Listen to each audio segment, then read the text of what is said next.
This month I celebrated my day 365 of womanhood, and Bud Light sent me possibly the best gift ever, a can with my face on it.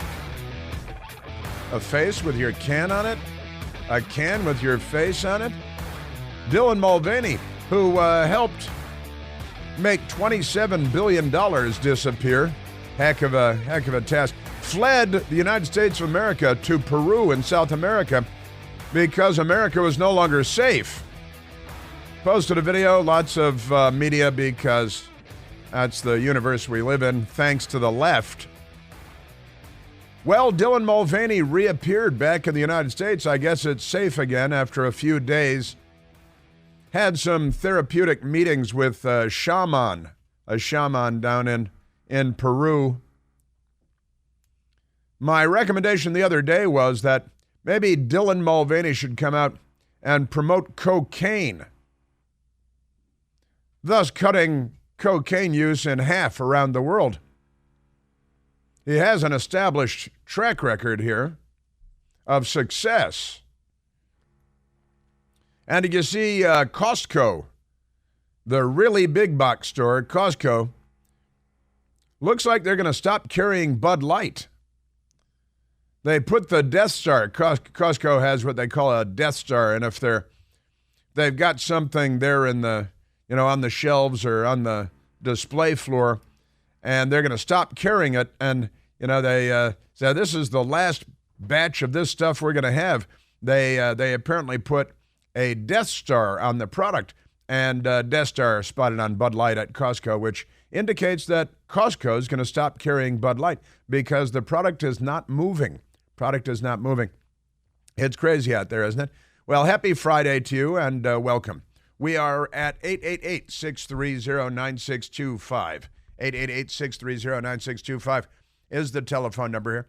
And we've got a panoply, a veritable cornucopia of Democrat Party lunacy.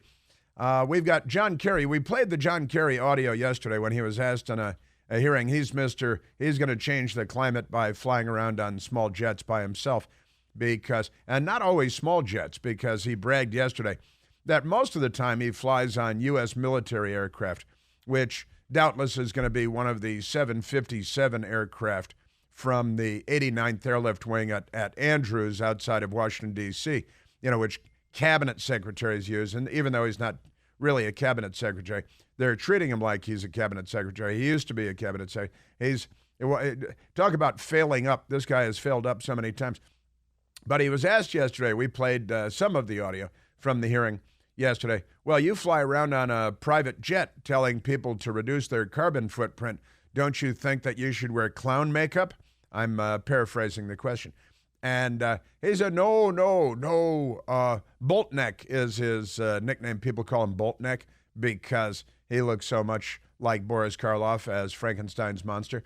But and he scares people at Halloween time in particular, but all year long, really.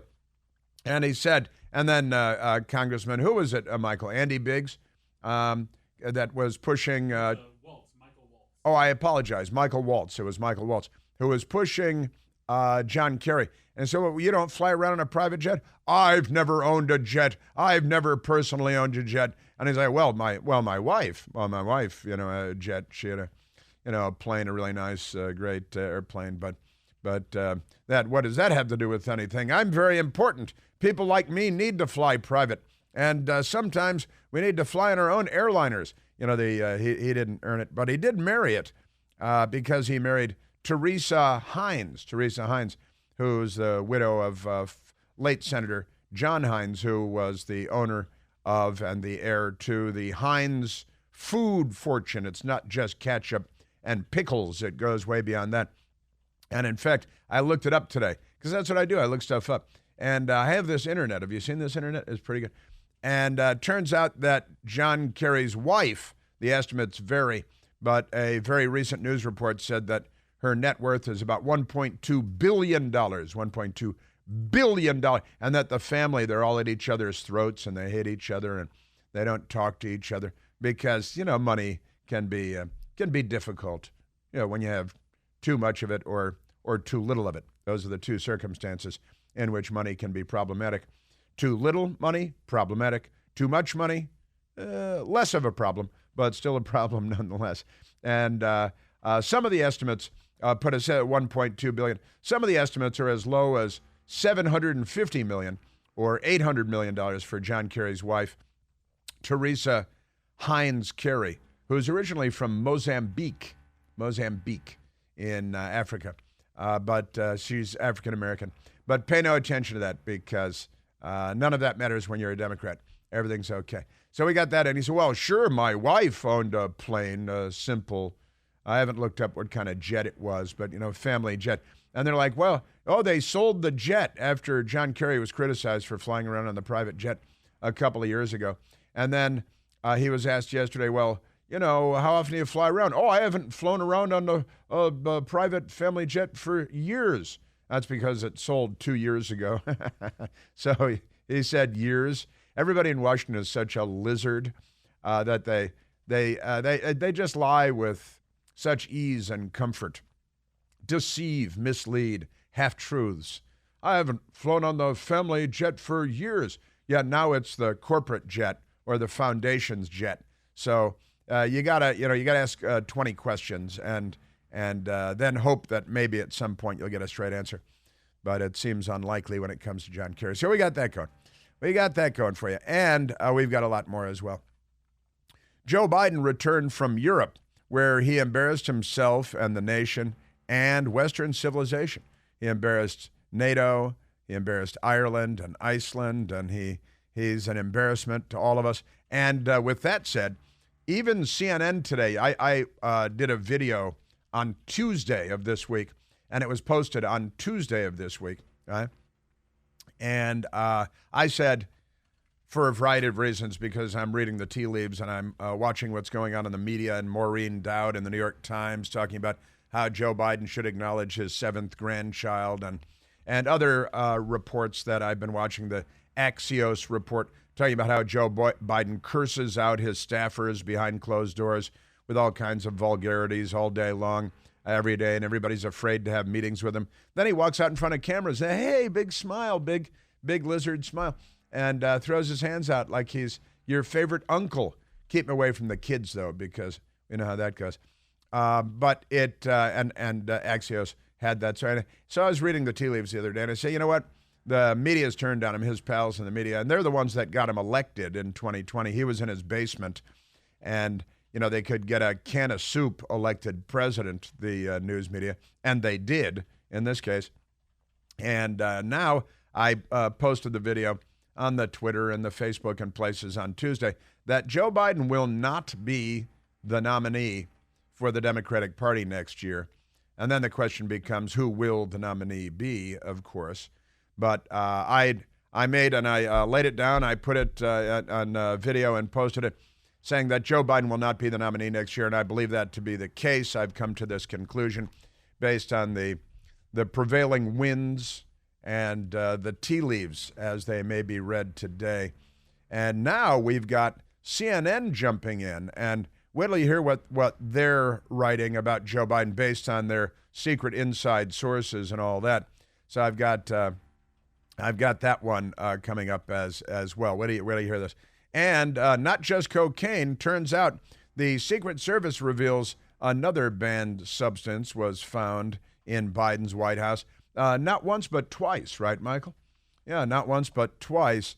And none of that was made public, because when you're a Democrat, remember when the Secret Service showed up at the high-end grocery store in Delaware where the Bidens shop? Why would they shop at a low-end grocery store?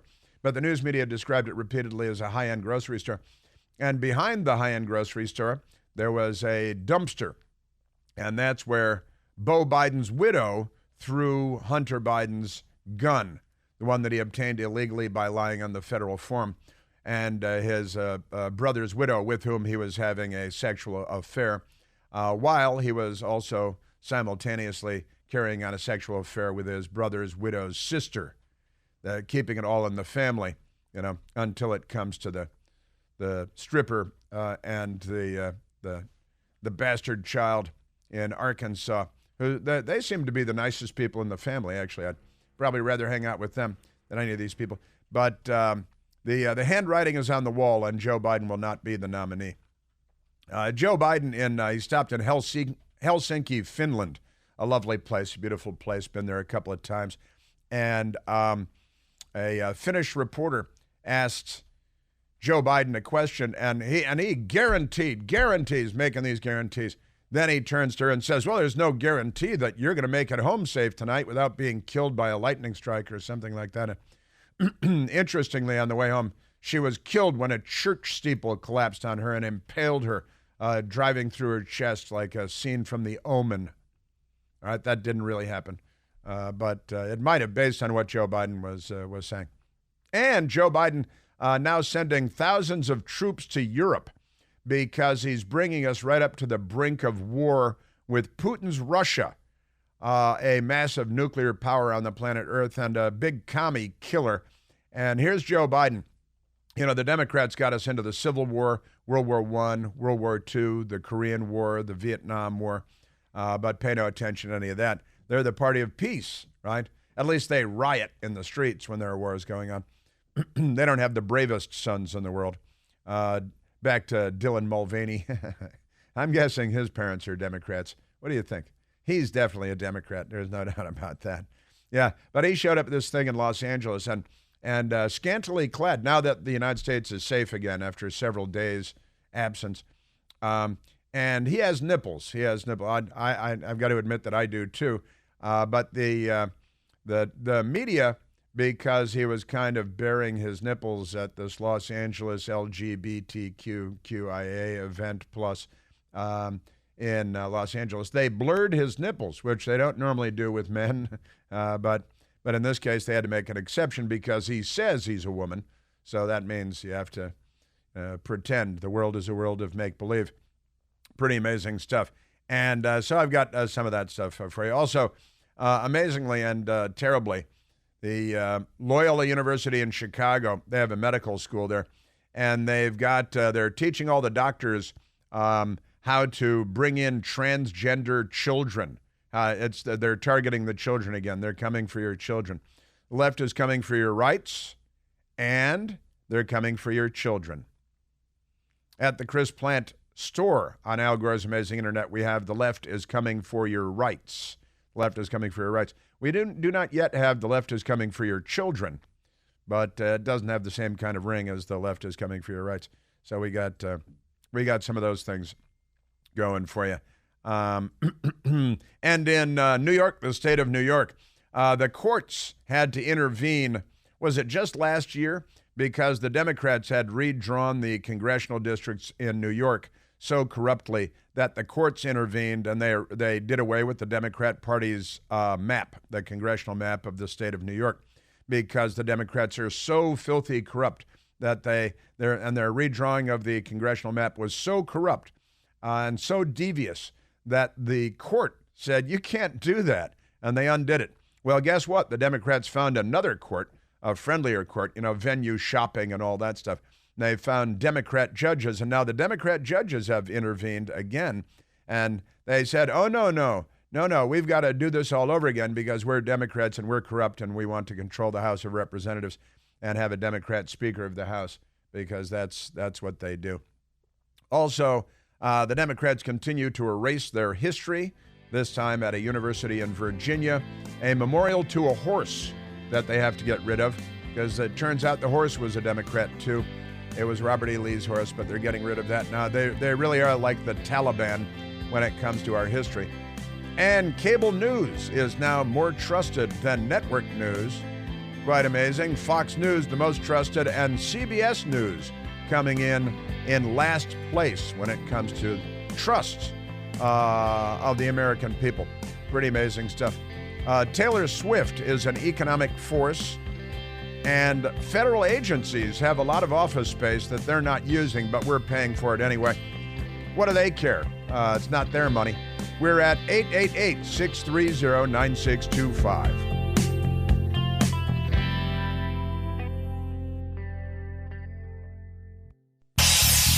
Hey, Chris here with some exciting news. Now you can listen to me live on the WMAL app.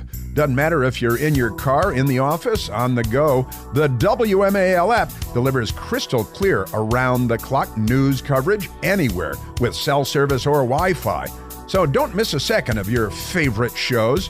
Download the WMAL app today on the Apple App Store or at Google Play Store.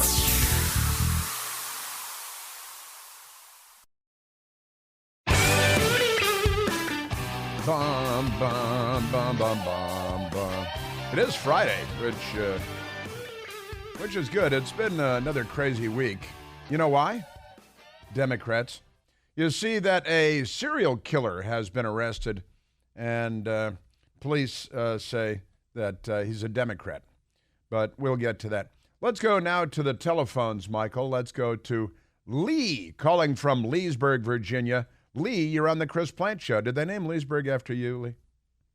Yeah, it goes way back, but it's I'm doing my best here to hold the fort down out here. Very thoughtful. Chris, I got really a couple questions and a comment. Question was, when Hunter Biden's laptop was left in the at the computer shop, you had the observation that this was a passive-aggressive action by Hunter Biden, and I kind of thought the same thing. And maybe his dad is putting upon him, and he's pressuring him to do these things that maybe he doesn't want to do. But I was thinking, well, it was the same thought that came to my mind when Hunter left his cocaine in the White House. And I'm wondering if you think, too, that is like another, example of his passive-aggressive attitude towards his father. Well, it wouldn't be at all surprising. The family is obviously a disaster, and Hunter is obviously a disaster. And I do believe that he left his laptop as an act of passive aggression against his father. And then his sister, Ashley, right? She stays out of the limelight, doesn't she? She left her diary full of damaging stuff at the halfway house, under a pillow or something. It was found by the next person at the halfway house, and it became public. And then the FBI raided James O'Keefe at home and his business because he was given the diary. And that was full of really awful stuff about Joe Biden showering with his daughter when she was growing up, and how she became a weirdo sex addict and a drug addict. And she, in the diary, said it's all his fault. And then she left the diary where people could find it. I think these are passive-aggressive kids. Is there any other explanation? I don't know. It really rings. There's like a ring of truth in this, and with that kind of maybe being established, I was wondering if you thought the mantle of Fredo could possibly be handed on now to Hunter, that we might be able to refer to him as Fredo Biden. Do you think there's any chance that might, work? I tell you what, he is kind of the Fredo of the Biden family. Fredo we assigned, of course, to Chris Cuomo, the Fredo of the Cuomo family. But there are a lot of dumb Democrat rich kids out there, that's for sure.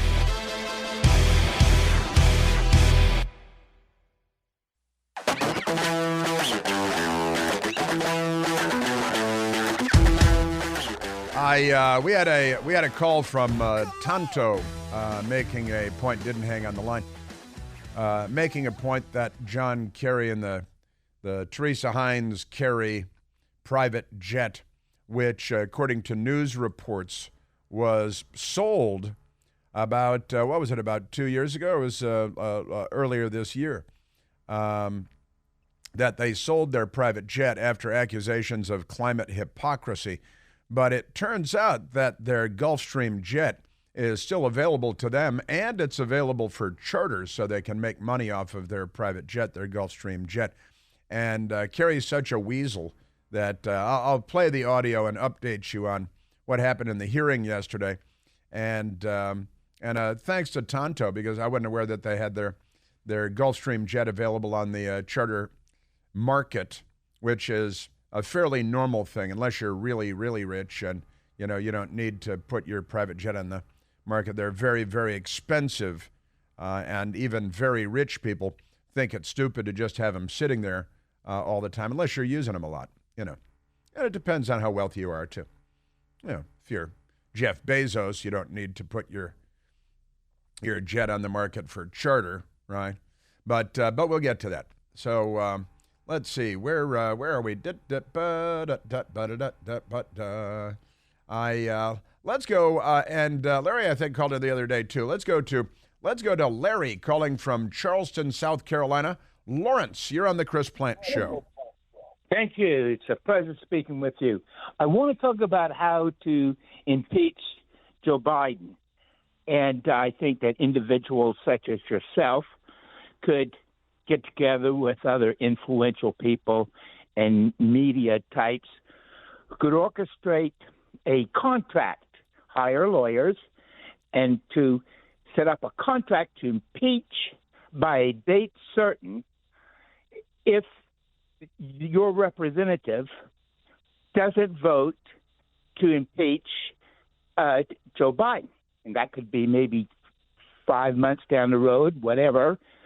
And people would send in some amount of contribution who are signatories to this contract that they will indeed vote the representatives out if they don't impeach.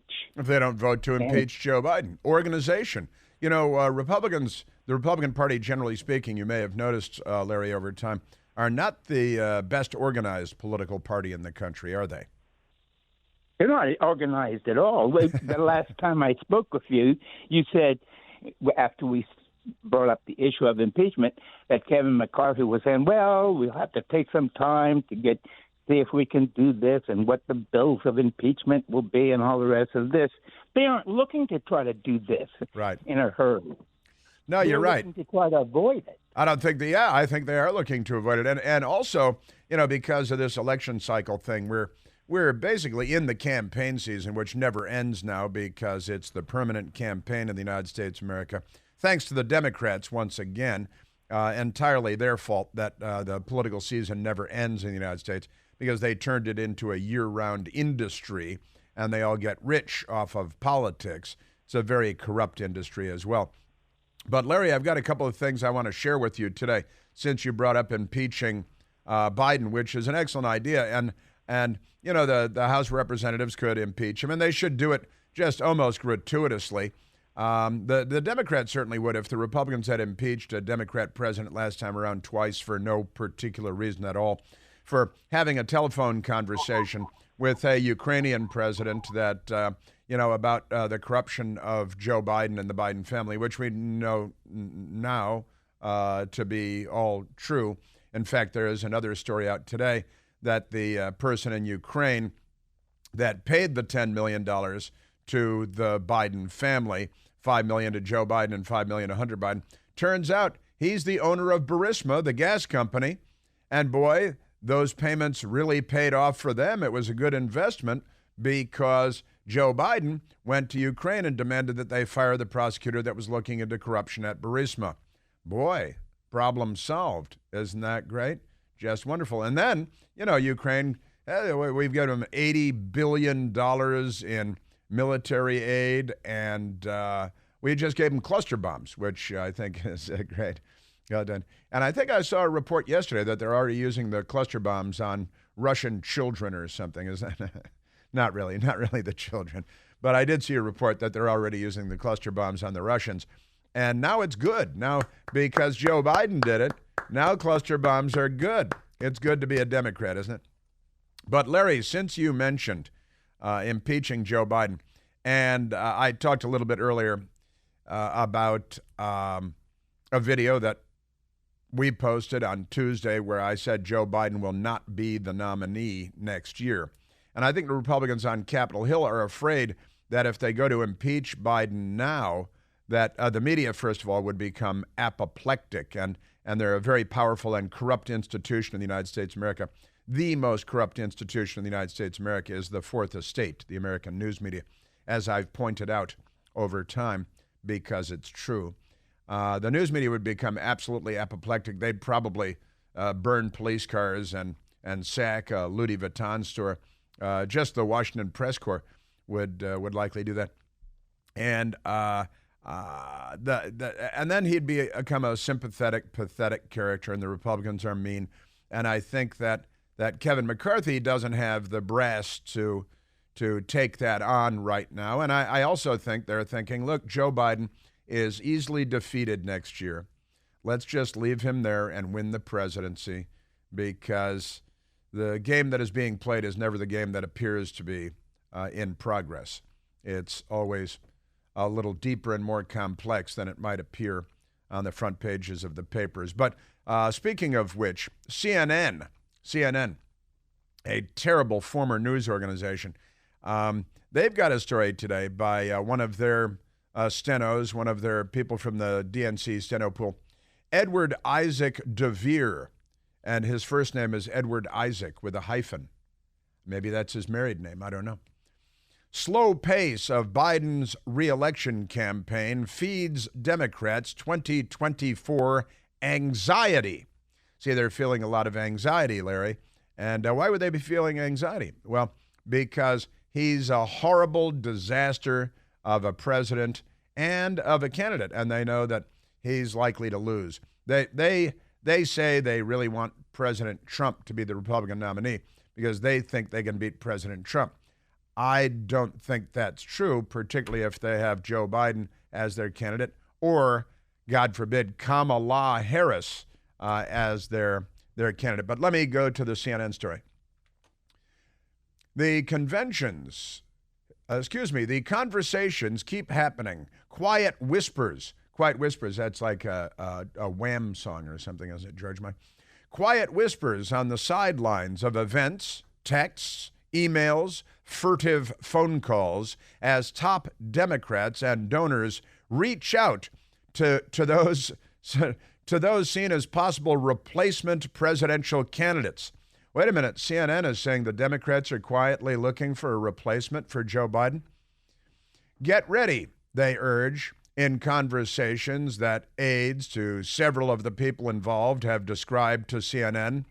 Despite what he has said, despite the campaign that has been announced, President Joe Biden won't actually be running for re-election. That's CNN today, because they say the conversations keep happening. Quiet whispers on the sidelines of events, text messages, emails, furtive phone calls, top Democrats and donors, mind you, reaching out to those seen as possible replacement presidential candidates. Now let's start with Gavin Newsom in California. They're talking about Gretchen Whitmer, the corrupt, dim-witted governor in Michigan, as possible running mate, probably not top of the ticket. And then, of course, let's not forget Michelle Obama.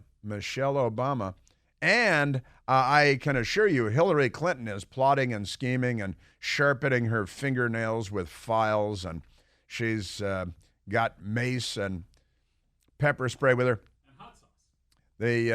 And hot sauce. She's got hot sauce with her again, because when she puts a little bottle of hot sauce in her purse, that means she's running again.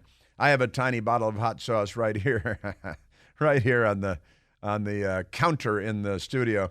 It's a little one from an MRE, a military meal ready to eat, and I got the little tiny Tabasco thing there. So CNN is saying, get ready, they urge, because Joe Biden won't actually be running for re-election. That's CNN today. They feel like time is already running out, and that the lack of the more robust campaign activity they want to see is a sign that his heart isn't really in it. Okay?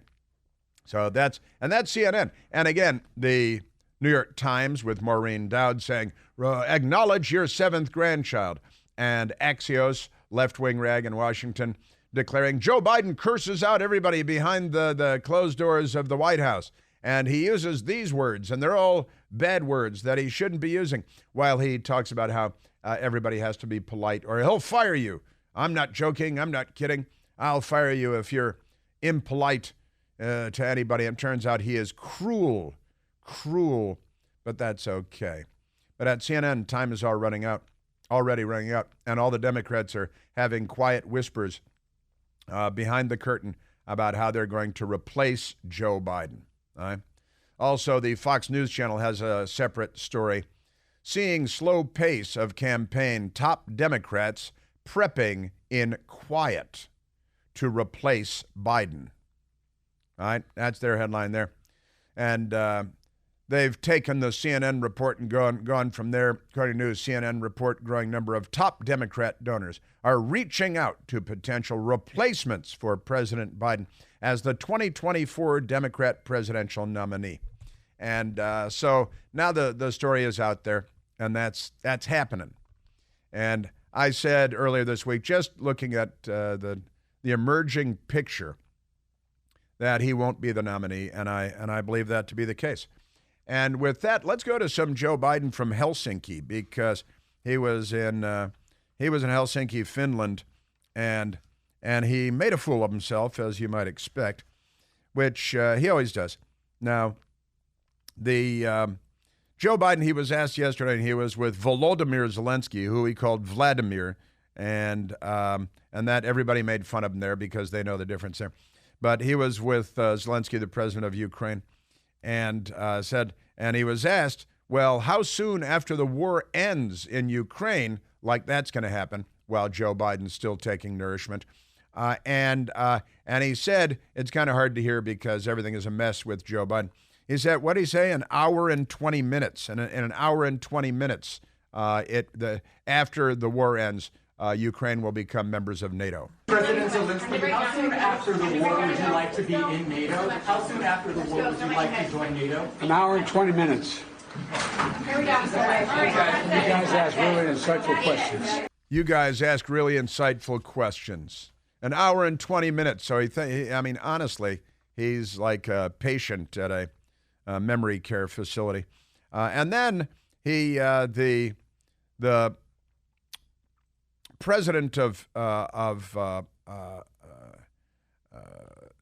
Iceland was there, and he called her a daughter of Ireland, and then he got confused again and suggested that he's from Ireland. Fredrickson of Denmark and the Minister Jacoba, daughter of Ireland.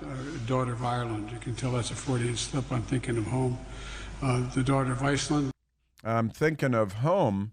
Well, home is the United States. You're from Scranton, Pennsylvania, remember, and then Delaware, and you're not from Ireland, but your Blewett family, your family known as Blewett, they're from Ireland. You may remember when Joe Biden went to Ireland, CNN found out something, and then they said it once and never mentioned it again. And his cousins, the Blewetts, here in Ballina, County Mayo, are getting ready. Tell us how you're related to the president, first of all. So my dad is his third cousin. So his great-great-grandfather, Edward Blewett, left Ballina in the 1860s, and he moved to Scranton. And then he moved to Scranton. The Blewetts, the Blewett family, and he comes from a long line of Blewetts, Joe Biden does, which explains a great deal. And then and I say, oh, no, I'm remembering home from Ireland. You're not from Ireland, and she's not from Ireland, and you're a dimwit. Iceland, Ireland, what's the difference? Flyover countries, And a reporter from Finland asked Biden about the United States being a good NATO partner. What actions will you take to assure Finland that the U.S. will remain a reliable NATO partner for decades to come? I absolutely guarantee it. Guarantees it. He absolutely guarantees it.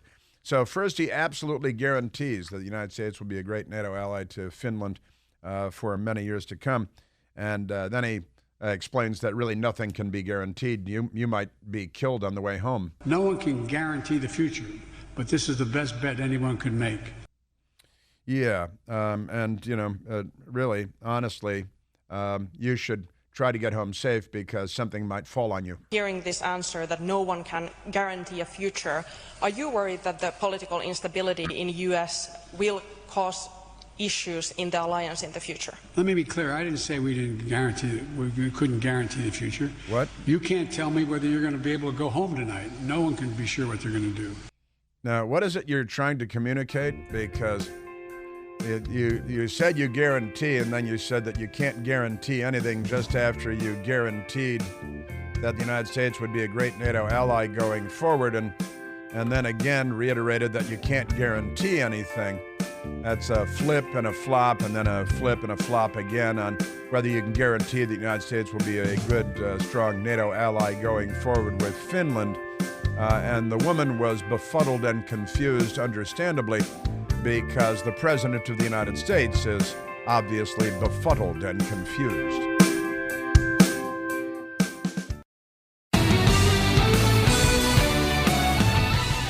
All right, Joe Biden is, it was announced yesterday, sending thousands of troops to Europe because, Putin and the commies and Ukraine and all of this. So Joe Biden ordering the selected service reserve, selected reserve, and certain members of the individual ready reserve of the armed forces to active duty. And with that, let's go to John calling from near Charleston, South Carolina. John, you're on the Chris Plant Show. Hey, Chris. Good morning. Morning.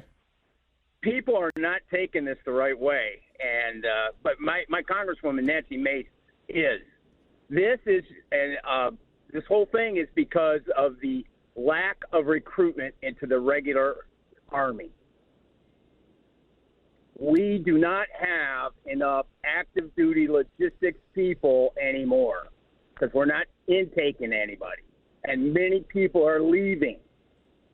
The reserves are totally logistic except for 2 special forces units. There are no combat units in the Army Reserves. Right. So, but he's activating troops to send them to Europe because of the war in Ukraine.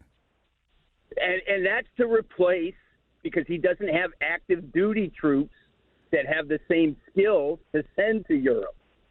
Because recruiting has gone to, in a handbasket. So 3,000 reservists and recruiting because they're trying to build an entirely transgender force. And people are leaving the military and people are not joining the military because the Democrats are in charge. And once again, they're destroying the military. That's what they do every time, John. They're the Democrats. They're not on our side.